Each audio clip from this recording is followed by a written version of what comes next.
男孩意外落入水中，女孩却没有立刻采取行动，反而平静地数着手中的花瓣。当男孩逐渐失去意识，开始下沉时，一块泡沫突然在水面出现。男孩见状，拼尽全力游向泡沫，借此，男孩最终获救。原来，这块泡沫是女孩投入水中的。尽管女孩的表情冷漠，男孩却自此深深喜欢上了她。为了能多看她一眼，男孩像影子一样始终跟随她。直到某一天，女孩手持一只蝴蝶来到男孩面前，随即当着他的面将其撕成2半。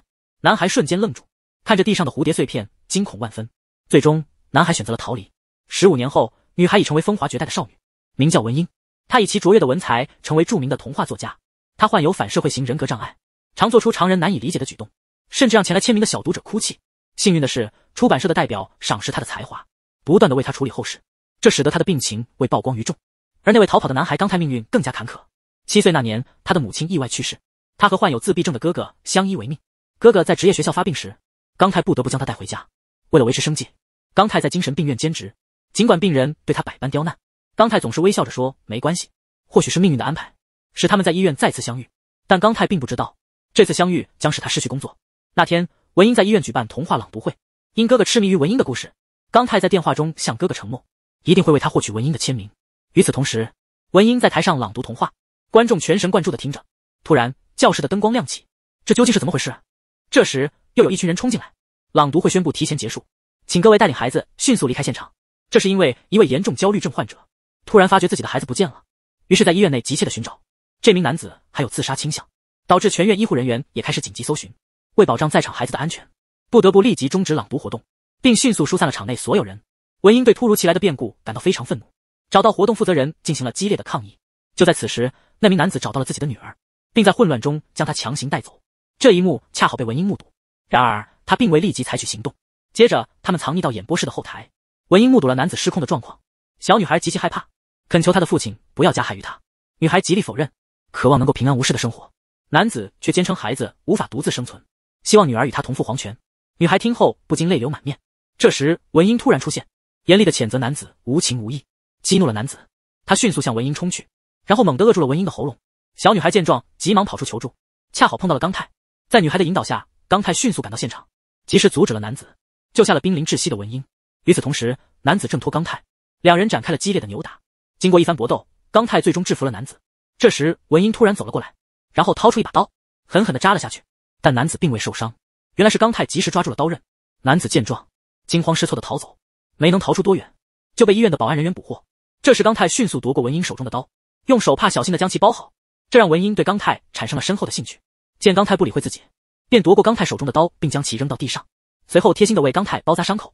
事后，医院领导找到刚泰，希望他能出面承担这个责任，还提到他10年间更换了15家医院，如今已在此处工作了10个月，认为是时候换一家医院了。于是，刚泰被迫离开了医院。到了晚上，独自坐在路边的刚泰，此刻显得格外无助。这时，一辆摩托车快速驶来，并停在了刚泰面前。原来是他的挚友仔猪。随后，两人在城市中穿梭，享受着繁华的夜景。刚泰的沉重心情也逐渐消散，但下一秒，摩托车突然熄火了，两人只好推着车一路走回家。就在快到家时，刚泰突然尖叫，这让仔猪吓了一跳。随后询问刚泰发生了什么，仔猪想出了一个办法，他们在网上找到文英的签名照，然后按照照片一笔一画的模仿，完成后仔细对比了一下。回到家后，哥哥仔细观察手中的签名，这让刚泰感到有些不安。很快哥哥发现签名是伪造的，于是愤怒地躲进衣柜。因为哥哥患有自闭症，刚泰担心他会出事，只得不断安抚哥哥并向他道歉，这让旁边的仔猪感到心疼。这时哥哥突然冲了出来，急忙阻止仔猪焚烧自己心爱的书籍。在三人打闹时，刚泰的手机突然亮了，原来是负责出版文英童话书的代表。为了解决文英的麻烦，代表甚至下跪向刚泰道歉，并约他见面提供封口费。最终，刚泰接受了代表的请求。而正在洗澡的文英突然听到敲门声，以为是服务员送晚餐。打开门一看，文英瞬间愣住了，竟是自己20年未见的小学同学朱莉。文英的父亲病情加重，需要及时安排手术治疗。文英多次拒绝签署家属同意书，坚持要医院亲自来访方会考虑签字。在护士长的劝说和安慰下，朱莉不得不亲自前往寻找文英，希望他能够签署家属同意书。文英却声称自己是孤儿，并表示父亲的生死与他无关。朱莉警告说，错过手术时机，那你父亲真的会有生命危险。文英感受到朱莉对父亲的关心，便开始戏弄朱莉。就这样，经过一番对话，文英最终还是签了名。次日，文英到公司，见到刚泰正帅气的阅读，不禁发出赞叹。随后询问刚泰需要多少封口费，刚泰却表明不需要金钱，也不图其他，这让文英感到好奇，于是追问他究竟想要什么。文英这才明白刚泰并非来索赔，而是被文英熟悉的眼神所吸引，这让他回忆起童年喜欢的女孩。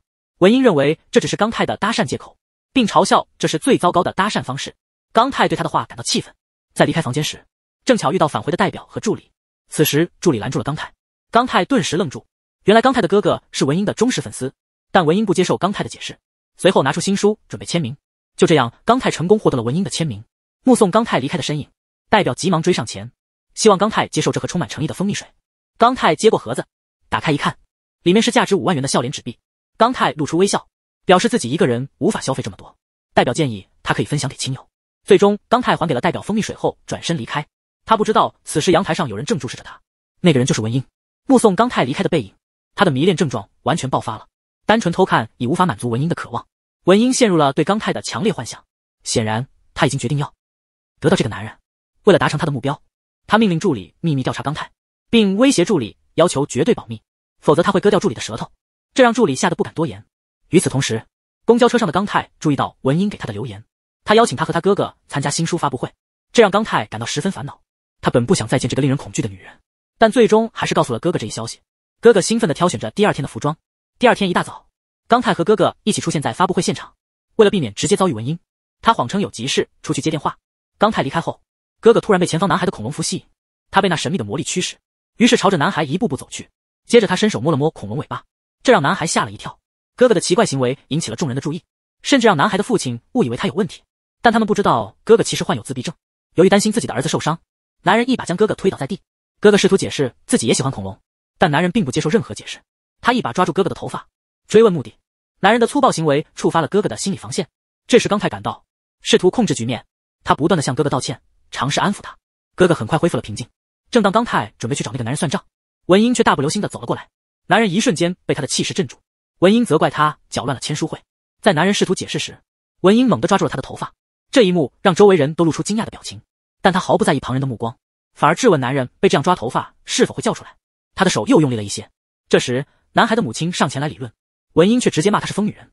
此话一出，现场所有记者瞬间哗然，连家长们也赶忙遮住孩子们的眼睛。但文英对此毫不关心。旁边的刚泰明白，他的一切行为都是为了为自己的哥哥出头，这让他不由得感到一丝感动。场景转换，他们一同前往仓库外等待哥哥平静。文英询问刚泰，他的哥哥是否受过什么刺激，甚至开始模仿他的失控状况。见状，刚泰立刻制止文英，并警告他要适可而止。然而文英笑着反问他是否终于开始正视他。这下的刚泰赶忙松开了他的手。文英向他靠近，逐步逼近，这让母胎单身的刚泰感到非常紧张。突然文英一把扯下他的帽子，接着整理了一下自己的发型，并建议刚泰以后不要戴帽子，因为那会遮挡他的俊朗面容。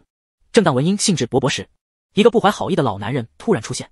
该男人走到文英面前，嘲笑他因精神病而恋爱，还评论他和他母亲一样，面孔和身材都很吸引人。这些话让文英非常愤怒，正要出手时被刚泰拦住。他警告那男人，若不想有危险就快点离开。但男人却不以为然，反而劝刚泰远离文英，提及文英的母亲突然死亡，他父亲也被送入精神病院，这让男人对刚泰的未来充满好奇。男人嘲讽一番后潇洒地转身离开，这让文英极为恼火。他起身准备追赶，这时刚泰再次拉住他，劝他不要冲动。刚泰无言以对。文英带着坚决的步伐追了出去，而那男人早已预料到文英会追来，他警告文英不要惹怒他，否则大家都不会有好结果。文英冷静地询问他到底想要什么。男人表示他已厌倦了蜂蜜水，想尝试点不同的，比如让他好好服侍他5秒钟。听闻此言，文英决定满足他的请求，于是缓步向他走去，轻轻抚摸男人的脸颊，自然地拿起他口袋中的钢笔，摘下笔套。幸亏男人腰部灵活，未从楼梯上滚落。文英随即伸出中指，轻轻点了点男人的额头。就这样，男人开始了长达100天的禁欲。这一幕正好被赶到的刚泰目睹，不愧是众人皆爱的女神。得知男人仅受轻伤，文英气愤地大声斥责。刚泰立刻制止了文英，并建议他在烦躁时尝试蝴蝶拥抱法，将双手交叉放在肩上，接着交替拍打自己的肩膀，这可以帮助缓解过激情绪。但文英表示他不喜欢背对他，于是转身伸出右手，但刚泰拒绝了这一请求。他解释说，文英的情况与其他病患不同，他的病是天生的，无法通过常规方法治愈，因此最好的办法是避开他。为了摆脱文英的纠缠，刚泰带着哥哥连夜返回了老家。文英当众打人的视频引发了广泛讨论，出版社也因此面临危机。就在全公司都在寻找文英时，他驱车前往刚泰所在的医院，身着红色高跟鞋和紫色束腰裙，一步步向刚泰靠近。刚泰看到这情形，瞬间愣住。不久，两人走到了屋外，文英突然迈出一步，吓得刚泰赶紧后退，随后询问他究竟打算做什么。刚泰质问为什么偏偏是他。文英回答说，因为她长得好看，并表示想要拥有的就必须得到，不管是花钱买来的还是偷来的，甚至强行抢来，只要她想要就必须获得。毕竟满足欲望不需要理由。这话让单纯的刚泰吓得不轻，于是借故去换衣服以缓解紧张，但他低估了文英的厚脸皮。下一秒他就出现在男更衣室，看到刚泰的腹肌，他心中欣喜若狂，激动的伸手向前摸去。就这样，两人紧紧相依，一起向门口走去。恰在此时，暗恋刚泰的朱莉目睹了这一幕，刚泰站在原地，尴尬而茫然。文英注意到了不对劲的气氛，回头望向满是嫉妒的朱莉，然后挑衅的把手放在了刚泰的胸口。两人就这样站在门口，彼此凝视。他们曾是儿时的好伙伴，但因文英的性格，两人关系最终破裂。刚泰此刻走了出来，文英见状立刻走到他面前，他希望能与他共进晚餐。刚泰对此视若无睹。文英开始疯狂地按响汽车喇叭，别白费力气了，上车吧，我们去吃肉吧。刚泰回应道，死缠烂打对我无效，劝你早点放弃这个念头吧。文英看到刚泰真的生气了，于是他便放弃了这次邀请，但他还是对刚泰发出了最后的警告。望着文英离去的背影，刚泰感到一种无力的沮丧。晚上在便利店，朱莉偶遇刚泰，得知他和文英并非情侣，这让朱莉高兴得像个孩子。因工作原因，刚泰和他的哥哥只能暂住在朱莉家。朱莉的母亲也非常喜欢刚泰，甚至已将他视为潜在的女婿。但到了深夜，刚泰却难以入眠，他一个人躺在天台，心事重重。与此同时，文英驱车穿行在偏僻的山路上，对面突然驶来一辆卡车，刺眼的远光灯让他几乎睁不开眼。当他慢慢睁开眼睛时，突然在后视镜中看到了一个身影，回头一看，却什么也没有。这时，一道红光又一闪而过，文英吓得迅速踩下刹车。冷静下来后，他抬头一看，原来是一头横穿马路的路。不久，文英抵达了一座废弃的城堡，铁门上既生长着青藤，也布满了密集的蜘蛛网。文英缓缓地推开大门，这座城堡是文英20年前的家。为了让小说家的母亲专心创作，他的父亲特意在深山中建造了这座城堡。后来母亲意外离世，再加上父亲患上了严重精神疾病，这座城堡渐渐被视为诅咒之地。而这座曾获世界建筑大奖的城堡，便这样荒废了20年。但文英并不感到害怕，他从同事那偷来了护身符，原本以为能够安稳入睡，却在刚入睡时被噩梦惊醒。梦中逝去多年的母亲正漂浮在空中，似乎试图控制文英。生前便有极强控制欲的他，告诉文英不要指望刚泰能来救你，因为他将杀死所有可能治愈你的人。母亲的话让文英浑身颤抖，文英害怕的紧闭双眼。此时，刚泰突然出现在他身后，微笑着看着文英，温柔地抚摸着他的脸颊，安慰他不必害怕。文英就这样度过了难熬的一夜。隔日清晨，为了能与刚泰有更多相处机会，文英接受了医院艺术老师的职位，这让刚泰感到意外。下课后，文英紧紧地黏着刚泰，质问他为何对他如此冷漠。明明前夜在梦中他是那么温柔。随后开始模仿前夜刚泰的动作，吓得刚泰赶紧跑到文英面前，拉着他迅速离开。文英正在开车，突然一个男人冲出来，掀开大衣炫耀自己的体型，原来是一个暴力狂。文英看后表示不屑，下车径直走到男人面前，盯着男人下半身嘲讽。男子因此感到极大的自卑，羞愧地合上了衣服。这时文英让男子与他一起上车，尽管男子满心疑惑，他还是上车与文英一同离开。同时，正在上班途中的刚泰接到电话，得知文英绑架了一名病患，赶往马路中间，试图拦截文英的车。文英看到前方的刚泰，却没有踩下刹车，反而是猛踩油门。文英最终安全地停在了刚泰面前。刚泰被吓得直咽口水，旁边的男人更是被吓得尿裤子。这时刚泰走到文英面前，迅速踩下油门，车子轰然启动。为了阻止他们的疯狂行为，刚泰赶忙开车追了上去。两人在路上展开激烈的追逐，最终抵达男人父亲的选举集会现场。在文英的怂恿下，男人站在台上痛快发现，原来男人一直受父母冷落，他的资质未受到父母的认可，这种忽视最终导致他的精神疾病。台下的刚泰目睹这一切，思考着自己一直为哥哥的自闭症而奋斗。他看着男人的宣泄，幻想着自己也能像他一样释放压抑。文英不可思议地看着刚泰，刚泰回望文英，两人目光相对，似乎心意相通。不久，男人被赶来的护工制服，他即将被送往精神病院。这时，男人的母亲突然出现，男人看到母亲显得非常开心，但母亲却突然给了他一个耳光。刚泰看着这一幕，回想起自己的童年，他曾为了跆拳道红带欣喜若狂，却因哥哥被欺负，这让妈妈很是气愤，责怪刚泰未能保护好哥哥，无端的责骂让年幼的刚泰，这让他的心灵受到了创伤。雨天，母亲只顾护着哥哥，刚泰独自淋雨。刚泰站在雨中，希望母亲能注意到自己，但最终只收获了失望。难得一次的母亲拥抱，却伴随着偏心的话语。直到母亲意外去世，刚泰从未感受到母爱。回程路上，文英因不愿照顾父亲而显得冷漠，这让刚泰感到他太过无情。气愤之下，刚泰摔门而下，决定孤身一人走回去。紧接着，一场激烈的咆哮式告白上演了，女主差点被自己的父亲掐死，只因她长相酷似已故的母亲。幸亏护士及时赶到，成功将她救下。父亲的行径让她不得不承认，自己这样的存在不配被温柔以待。她满怀绝望的独自一人漫步在街上，这一幕恰好被刚泰目睹。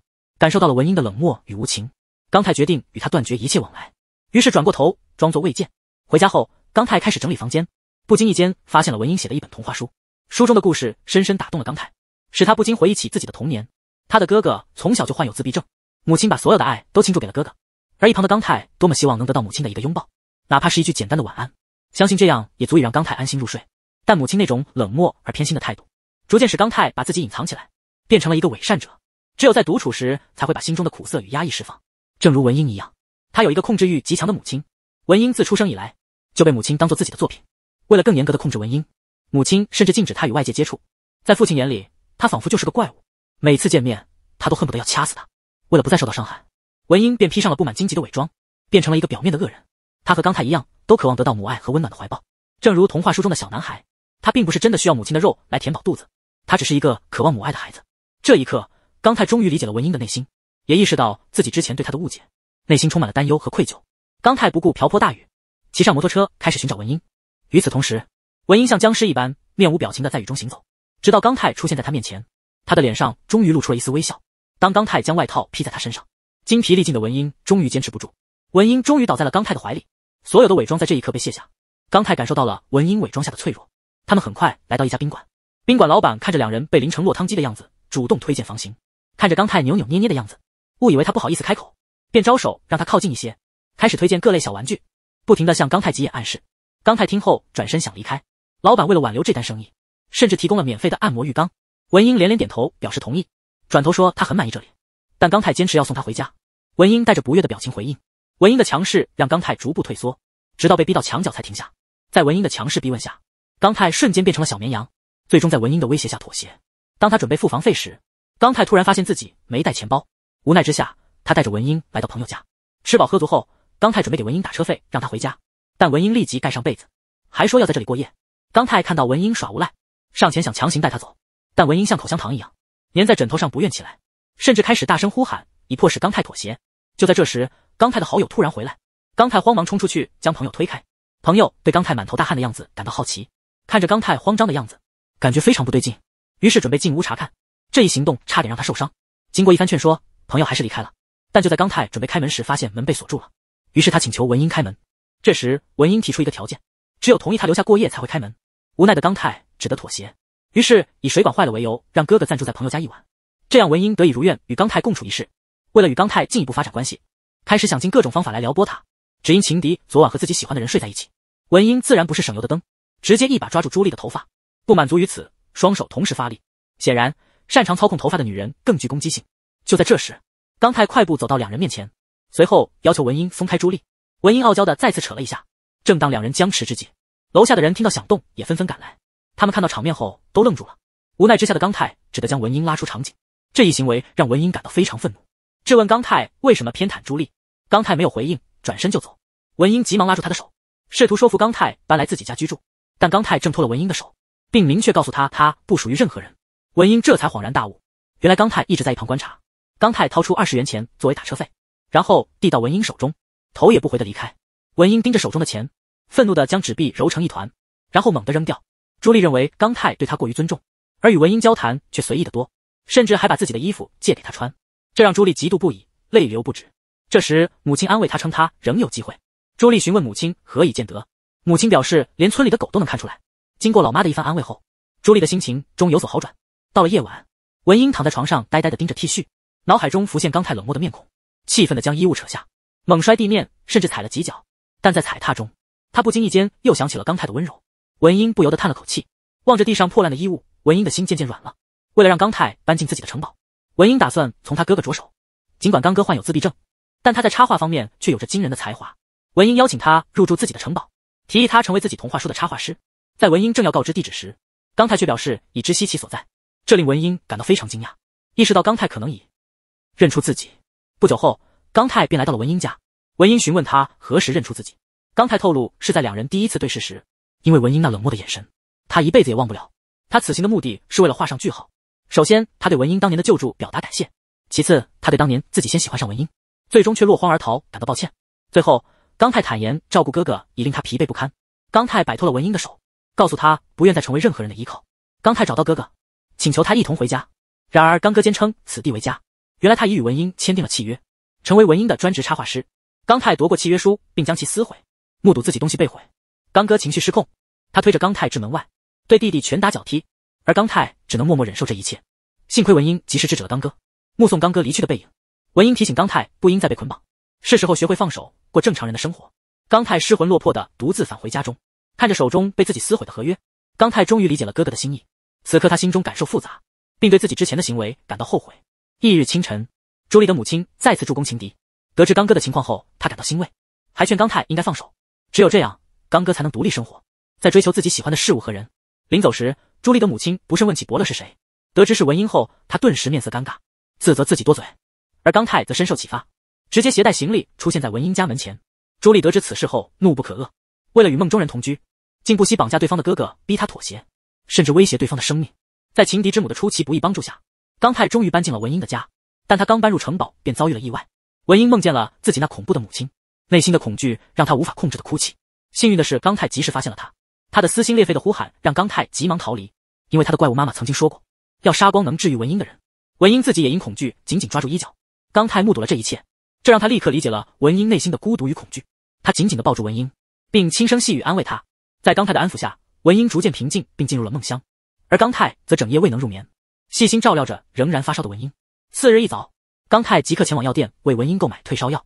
而李代表得知文英又做了噩梦，急忙前来带她离开这里，但文英坚决不愿离开。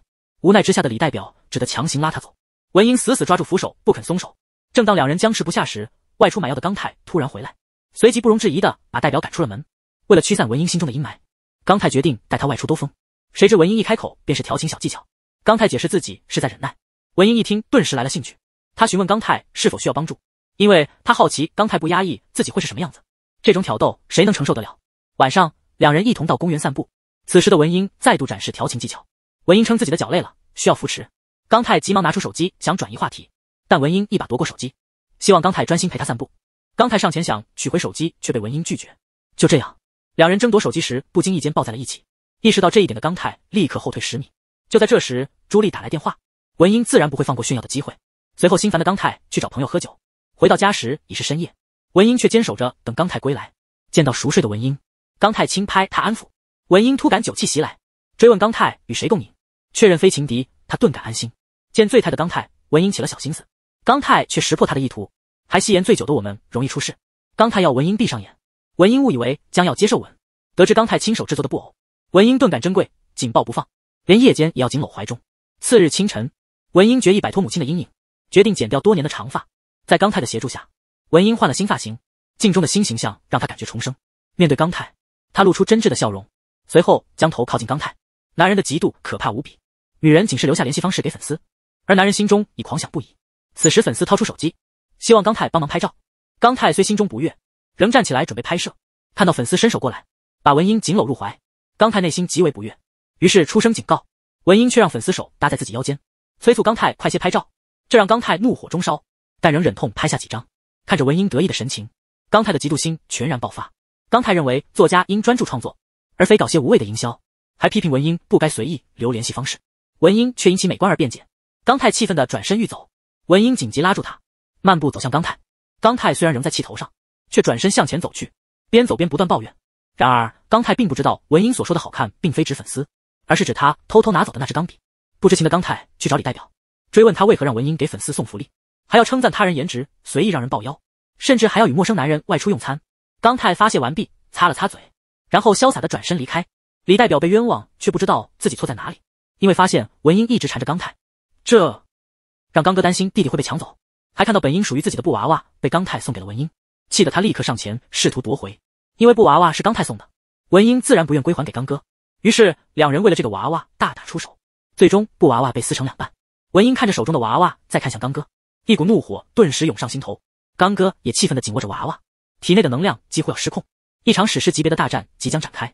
与此同时，刚泰也开车返回了别墅，但当他打开房门一看，只见屋内一片混乱，刚哥正抓着文英的头发，文英揪着刚哥的衣服，双方都不肯让步。刚泰看到这一幕几乎要崩溃，随着刚泰的一声怒吼，场面立刻安静下来。这时刚泰走到他们面前，命令他们同时放手，但两人都拒绝松手。无奈之下，刚泰开始倒计时，这样网泰就成了牺牲品。文英回到房间愈加气愤，于是找到刚泰想要理论。这时刚泰突然告诉他，哥哥已经把布娃娃让给你了。这让文英的怒气大为缓解。他询问如何能控制怒气，刚泰却让他去问那位帅气的粉丝。文英这才明白刚泰仍在吃醋，于是拿起桌上的钢笔，展示他的优雅线条，然后慢慢靠近刚泰。刚泰这才恍然大悟，原来自己整天在为钢笔吃醋。刚泰迅速将娃娃缝合完毕，随后递给文英把玩，还细心地为他盖上毛毯。望着沉睡的文英，刚泰不由自主地握住了他的手。想到自己患有自闭症的哥哥，他再次抑制住内心的情感，缓缓放开了文英的手。这位女士因家暴被送入精神病院，难得遇到真正爱她的人。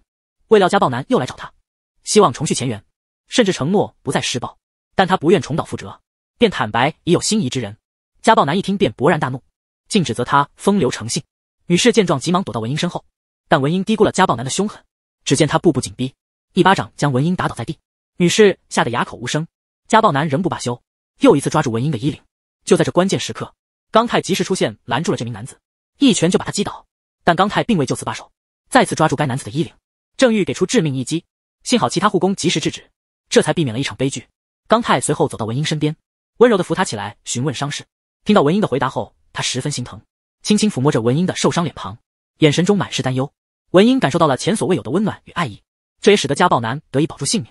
此次暴力事件后，刚泰被医院暂时停职，甚至面临着被起诉的风险。但刚泰没有任何悔意，反而露出前所未有的笑容，因为他保护了自己深爱的女人。不久后，刚泰找到了文英，他放下心中的重担。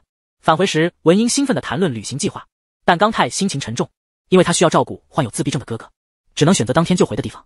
如果过夜，就要带着刚哥一起。文英气愤地踩下油门，直接驾车朝海边冲去。临近撞击时，紧急刹车停下，因此两人分道扬镳。当晚回到城堡的刚泰意识到了错误，随后带文英到阳台谈心。他向他坦诚，一天已是奢侈，因为他需要照顾哥哥，这对他而言已是难得的逃离。刚泰虽然渴望自由，但必须常常保持警觉，直到遇见文英，他才敢于放手一搏。而文英冷漠的外表下藏着一颗需要爱的心。两人相遇后，逐渐治愈了彼此的创伤，在不知不觉中拉近了彼此的距离。文英此刻也紧张的连连吞咽。正当两人准备接吻，一只狗突然尖叫打断了他们，让两人陷入了尴尬。刚泰尴尬到不知如何是好，只得先回房间休息。文英的急躁性格再次爆发，探讨男女旅游的不同。男性装扮简单，而女性则装扮华丽，旁人还以为是马戏团演员。刚泰建议他换成舒适的衣服，对此刚泰感到无语。文英此时注意到刚泰的背包，走过去开始翻找，发现里面有各种零食，甚至还有个急救药箱。刚泰解释这是为防意外准备的，但文英坚持他应减轻负重，随手将背包内容倾倒，趁刚泰不注意，拉住他的衣角将他拖过来。不久后，两人来到一座高空悬索桥，为让刚泰放松，文英尽管恐高也陪他一同前行。看着文英颤抖的模样，刚泰建议他唱歌以缓解恐高，文英便清了清嗓子开始唱歌。过了悬索桥，两人在长椅前拍照留念。这时一通电话打了进来，刚泰急忙接听，原来是病人郑泰打来的电话。刚泰被请求赞助住宿费，因女友即将与家人迁往美国，为了最后一次见面，并有协助其从精神病院逃脱，却因打车将钱花光，无奈之下只能向刚泰求助，但刚泰以违规为由拒绝了请求。这时文英递过一张房卡，希望刚泰能留宿一晚，刚泰依然拒绝，坚持必须当晚返回。文英明白他担心患有自闭症的哥哥，但他不愿意就此放弃，于是开始劝说刚泰。文英强调他们明日必定会逃走，因为女方即将出国，再次见面机会渺茫，为了防止他们私奔，看住他们是最好的选择。尽管刚泰不愿意，但最终答应了。不料这成为他和哥哥关系破裂的导火索。夜晚，两人在院子里长谈，饮用果酒后，文英忍不住开始挑逗刚泰，可能是酒劲过大，刚泰竟在床上昏睡。抓住这难得的机会，文英不愿就此放手。经过一番争执后，刚泰仍控制住局面。文英意识到挣脱无望，便谎称要睡觉，让刚泰放手。但刚泰一松手，两人便紧紧拥抱在一起。尽管情难自禁，刚泰还是尽量克制，轻抚文英助她入眠。深夜时分，刚泰望着熟睡的文英，独自一人在角落低声自语。这次刚泰决定放下所有伪装。次日清晨，文英醒来发现刚泰不在，慌忙起身四处寻找。经过一番搜索，最终在乡间小道上找到刚泰。见他快步向自己走来，刚泰说他一直有件东西想给他。文英对此感到好奇，刚泰面带微笑，随后递给他一束野花。文英喜形于色地看到这一幕，他看着阳光般灿烂微笑的文英，刚泰忍不住向前温柔地吻了上去。文英虽感害羞，但仍鼓起勇气与刚泰对视。刚泰也报以笑容。这一刻，文英放下多年伪装，刚泰亦不再抑制自我。刚泰到医院急忙寻找哥哥，但哥哥却显得非常愤怒，责怪刚泰撒谎欺骗。原来郑泰曾透露刚泰的恋情，不料被刚哥无意听到，担心被弟弟抛弃，刚哥大发雷霆，甚至说出了童年时掉进冰河，刚泰见死不救逃走的事。面对自闭症哥哥的怒斥，刚泰显得无所适从，试图解释却不知如何开口。童年时，母亲的全部爱都给了哥哥，刚太成了照顾哥哥的牺牲品，这使他对哥哥产生了怨恨。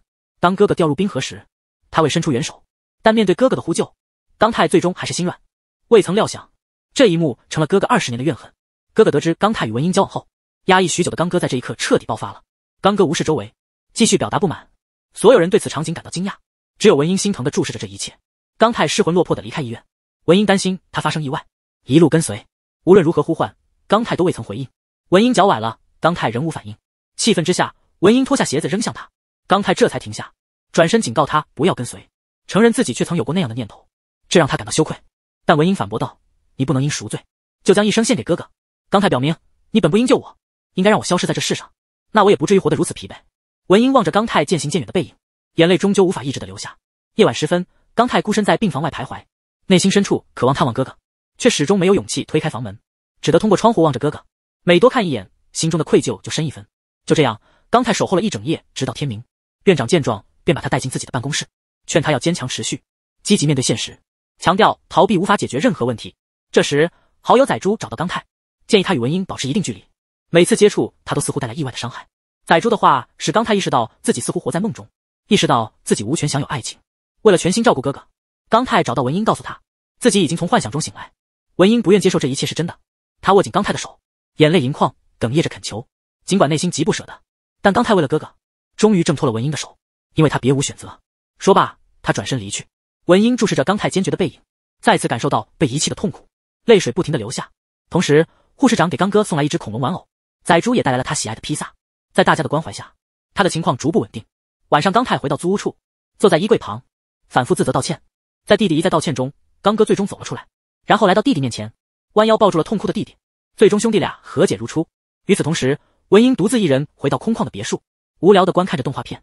这时，他注意到电视下的碟片，正是刚哥喜欢看的动画片。他赶紧用手机拍下自己咬着碟片的照片，随后开始编辑短信。尽管刚太表现得非常坚决，但文英仍旧试图挽回这段难得的爱情。女人在挽回爱情时可以使用多少心机？她威胁说，如果男友不回家，就会毁掉她最喜欢的碟片。无果之后，她又想出了另一个办法，用吹风机对着额头加热，假装自己高烧不退，然后告诉男友自己生病了，需要照顾。最终等来的却是刚太通过情敌送来的退烧药，这让文英感到失望。但她不知道，此时的刚太也在思念她，看着他们的甜蜜合影，心中无比悲痛。为了不让患有自闭症的哥哥再次出问题，刚太只能决心放弃这段情感。这一选择使两人深受相思之苦。在文英的生日那天，情况突然发生了变化。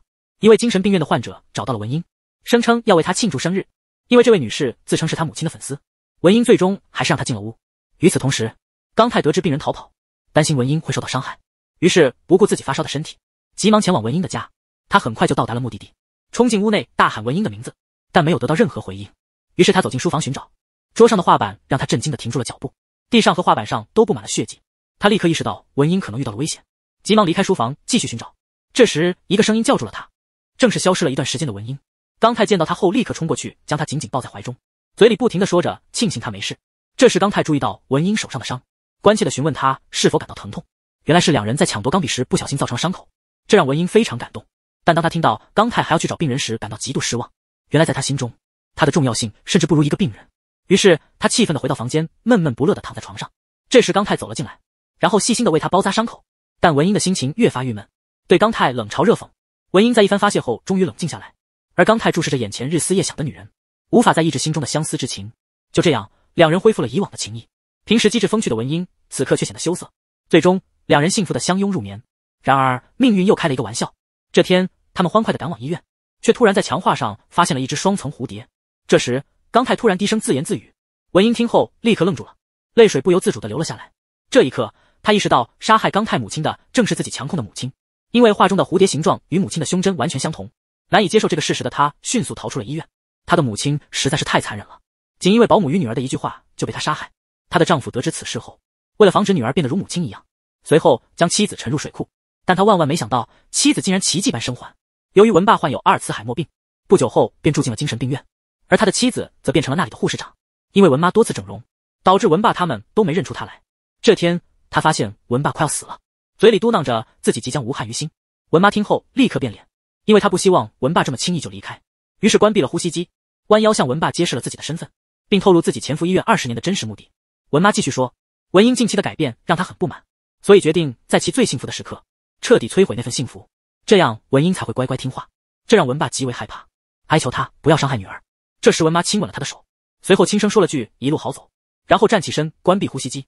临走时，他还不忘朝监控摄像头坏笑。就这样，文爸在无尽的担忧中离开了人世。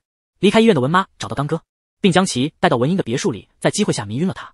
同时，刚哥的电话一直无人接听，连家里也没有他的身影，这让刚太感到非常担忧。这时，一个电话打了过来，原来是文妈用刚哥的手机打来的，他希望刚太独自前来别墅见面。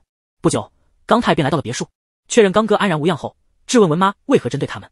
文妈继续解释，当年你母亲之死的原因，正是因为她无意间说漏了口，那名保姆正是刚太的母亲。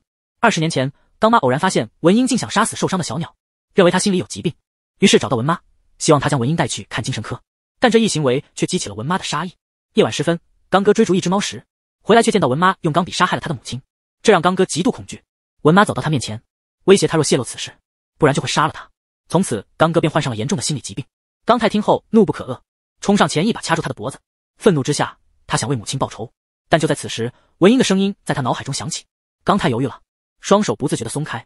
就在此刻，文妈从包里掏出麻醉针，然后扎进了刚太的腹部。刚太无力地瘫坐在地，文妈缓步向他走来，准备给他致命一击。这时，文英突然出现，他拿起刀向文妈刺去，却被刚太挡住。他不希望文英的双手沾满鲜血，也不希望他背负命案继续生活。看着昏迷的刚太，文英感到非常担忧。这时，文妈突然抓住文英的头发，举起钢笔就要刺下。就这样，文妈被警方逮捕归案。正因如此，刚太三人解开了彼此的心结。随后，三人开始了幸福的旅程。但在旅途中，刚哥突然提出要退出旅行，回去工作。他不愿再拖累刚太，而是要成为一个能照顾弟弟的好哥哥。很快，李代表开车接走了刚哥，而文英和刚太继续他们的幸福之旅。